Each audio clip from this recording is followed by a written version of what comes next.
Bonjour à tous. Dans cette vidéo, nous verrons quelle image vous a fait perdre la tête la première fois que vous l'avez vue.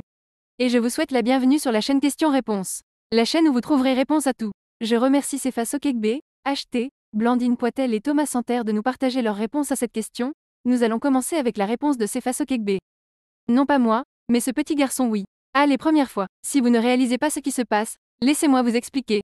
Nous sommes en 1948 et c'est pour la première fois que ce petit garçon pose son regard sur une télévision. Je trouve que le fait qu'il soit de l'autre côté de la vitre est encore plus fabuleux. L'expression de son visage témoigne de sa fascination.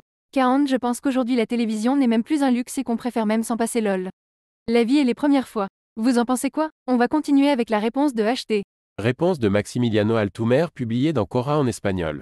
Tout ce que le téléphone remplace. La réponse suivante est de Blandine Poitel. Une structure monumentale en pierre, engloutie près de Taïwan, la structure sous-marine de Yonaguni. Dessin d'ensemble de la structure. Cette structure est-elle naturelle? Construite par l'homme? De quand date-t-elle? Structure sous-marine de Yonaguni, Wikipédia. Pour les articles homonymes, voir Yonaguni. Un plongeur explorant les reliefs immergés. La structure sous-marine de Yonaguni, Yunaguo Dao Aidi de Shing, Iiji, Yonaguni Jima Kaitei Shikei, Izeki. Littéralement, relief, vestige sous-marin de Yonaguni Jima, est une formation graiseuse sous-marine située dans les eaux claires de la pointe d'Arakawa, à l'extrémité sud de l'île Yonaguni, dans l'archipel japonais Ryukyu. Cette île sous-marine fait l'objet de débats scientifiques depuis sa découverte en 1985, car selon certains, elle pourrait être le vestige d'une cité préhistorique. La structure est constituée d'immenses plateformes interrompues par des failles formant de grandes marches angulaires séparées par des parois à l'apparence lisse. Les failles sont géologiquement récentes. La structure mesure plus ou moins 75 mètres de long et 25 mètres de haut.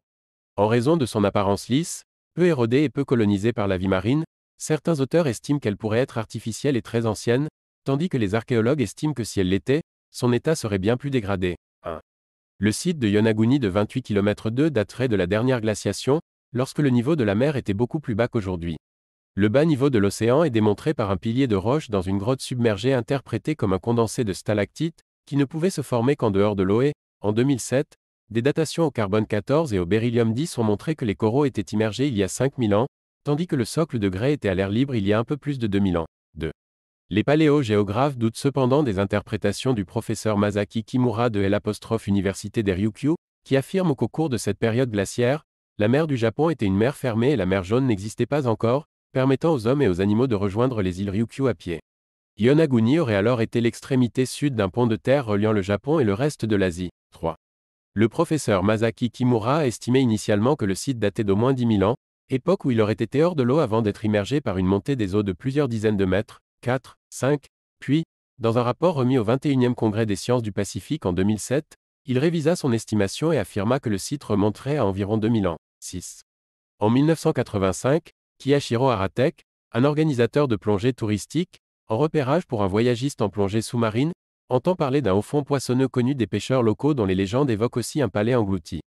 Kiyashiro Aratek découvre alors les plateformes de grès, qu'il interprète comme une structure mégalithique, 7, ref.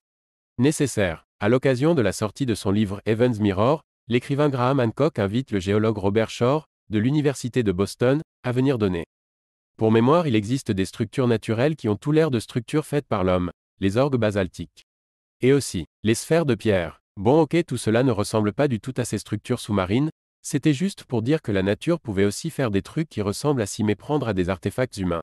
Vous en pensez quoi? On va continuer avec la réponse de Thomas Santerre. Voici des images très rares que je suis sûr que la plupart d'entre vous n'ont pas vues. 1. Un évacué américain frappe un homme sud-vietnamien pour une place sur le dernier hélicoptère hors de l'ambassade américaine lors de l'évacuation de Saïgon en 1975. 2. La tour Eiffel pendant l'occupation nazie, 1940. 3. Un jeune Hitler applaudit le début de la Première Guerre mondiale, 1914. 4. Finalisation de la bombe atomique Fatman, qui a été larguée sur Nagasaki le 9 août 1945.